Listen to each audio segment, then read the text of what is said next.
Alright, in this video what I'm going to do, I had a request for it, so we're going to be doing some reflective ink. This is Allure Glow. This is their water-based. This one is called Black Daytime Color.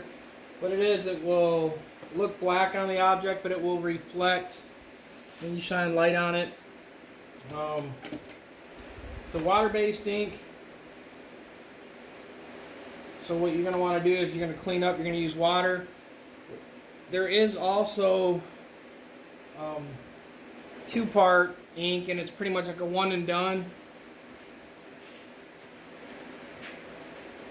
And that stuff like this, you pre-mix it. This is the silver, this is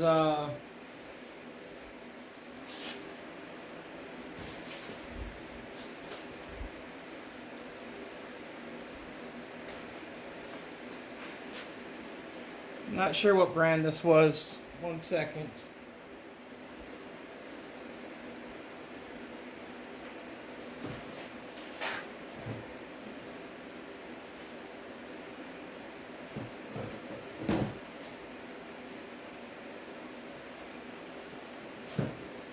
This was an International Coatings one. You can see it see the reflective pieces in it on my hand.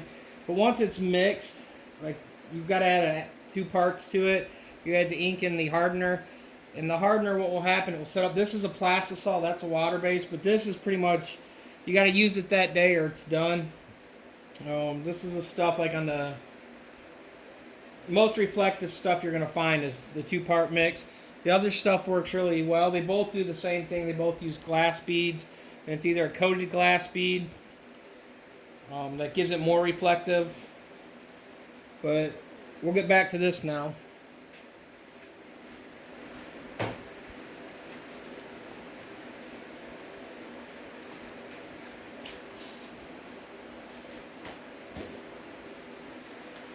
And this screen I haven't set up, and I haven't even set up a squeegee, so let me grab a squeegee and clean a squeegee really quick. Haven't even checked for pinholes or anything, so we're just going to do a quick thing to see if it does work, and hopefully it doesn't, we don't have to scrap a shirt on it. It's just a test print anyways.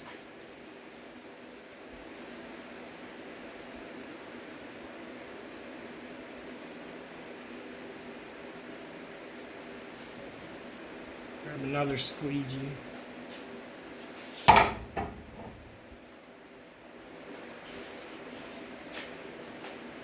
Some of this ink is harder to clean off than others.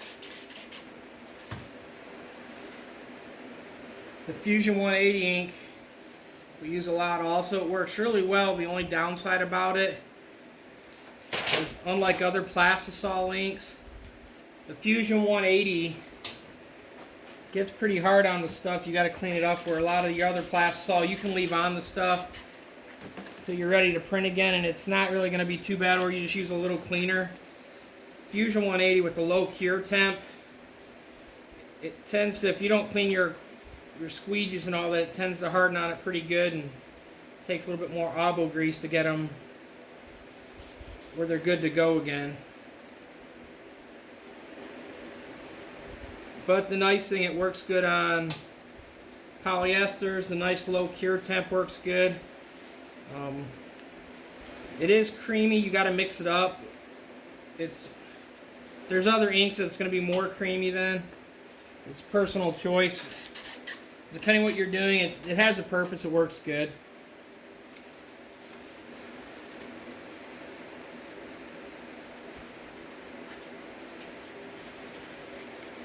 The cleanup for this will be like a water base, so you're just going to clean it like you would with the water. That mesh on this one's a 125. You do want to use a low mesh count because the glass beads have got to go through, but that should be fine for that one. We're going to find out. Usually 110, but 125 so close. Then beads should fit through there. It's not like a glitter ink or anything that you need like an 80 mesh or less. It's a little bit more forgiving. And then we'll try to find a way to make it reflect. I'll probably have to shoot some photos in the dark of it, because It's not like some of the other that just jumps out. And then we are also using the black one, so it's going to have a different look to it.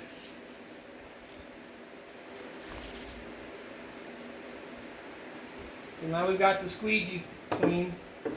I'll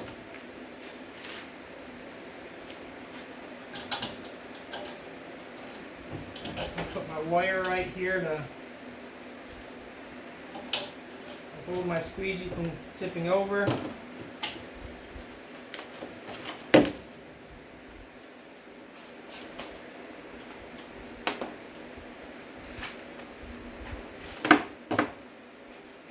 And plugs and everything will fly into the mix.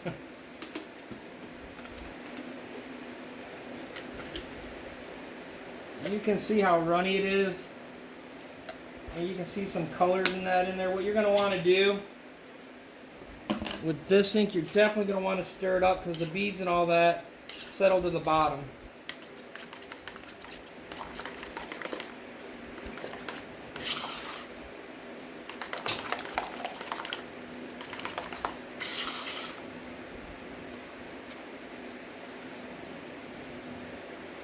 You can kind of feel the grittiness on it. It's hard to see, but you can see the reflective in some of the spots on it. Mix it up. It's fairly runny, it's kind of soupy.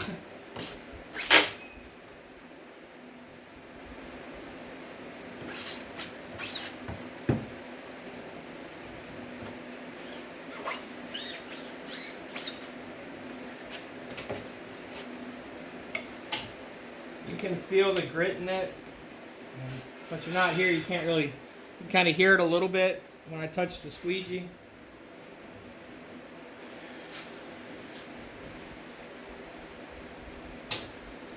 What we'll do is, I guess I'll use an old gray shirt real quick, test print, just to kind of see, and then we'll run the other one.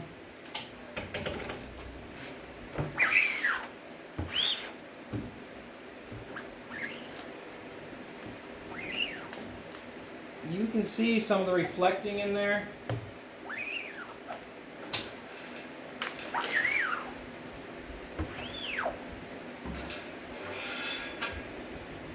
That's pretty much it. What we'll do is run it through and let it cure through the dryer really quick.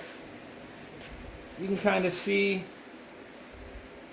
it's hard to see the light. We'll shine a light on it after, but it does have the reflective in it.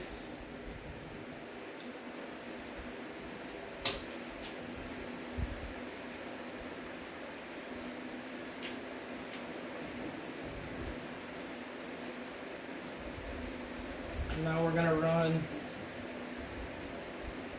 one that I need for the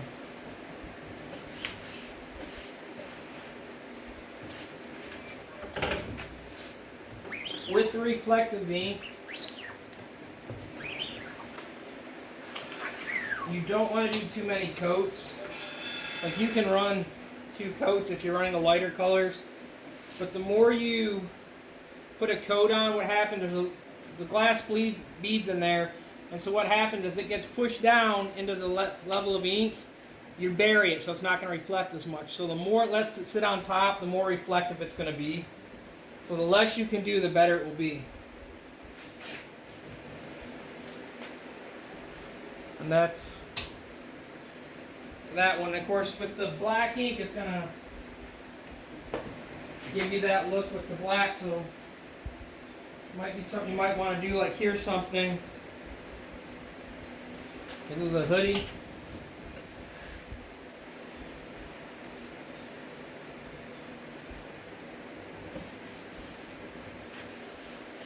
I'm going to put black on black. So it'll give me a tone effect.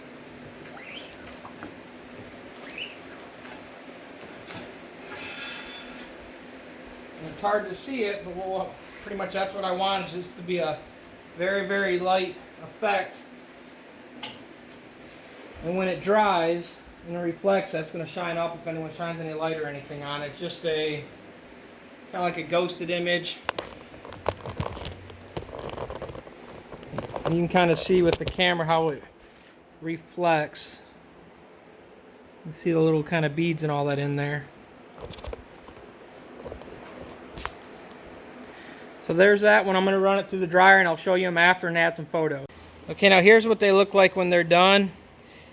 With the water base, it's super smooth. You don't feel anything compared to when you use the other reflective ink. But what a nice little feature it has is, and you can see them in the photos I have, you can see how good reflective it is. Right now it doesn't really show. It's kind of almost like the phantom ink. But when you hit it with the light, and I'll attach the photos, it actually comes out really nice.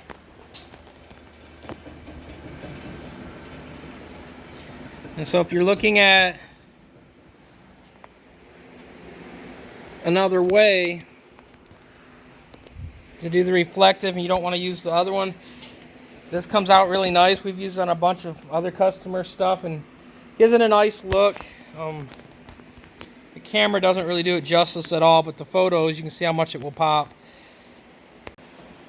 Alright, here you guys go. You can kind of see some of the reflectiveness in it. It doesn't really do it a good job, but you can kind of see some of it, how the light's hitting it and moving it around.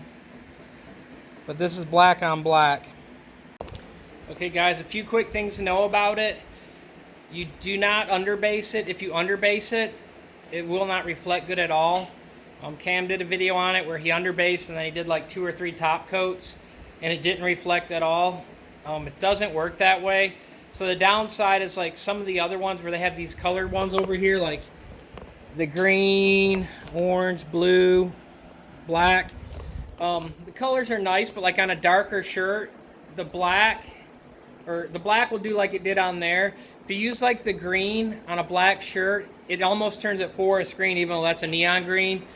So it's designed for lighter color shirts if you're trying to do something like that.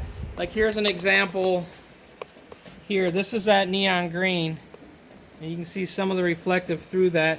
And this is just on an olive shirt. You don't really get that bright green like you would like or hope it would be.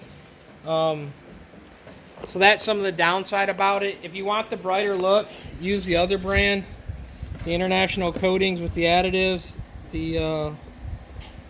There's the model and all that stuff. It comes with the activator. The ink itself in general is not cheap. It's pretty pricey. It's anywhere between $60 and $80 for the little quart sizes. But if you need reflective, that's pretty much the only way to do it.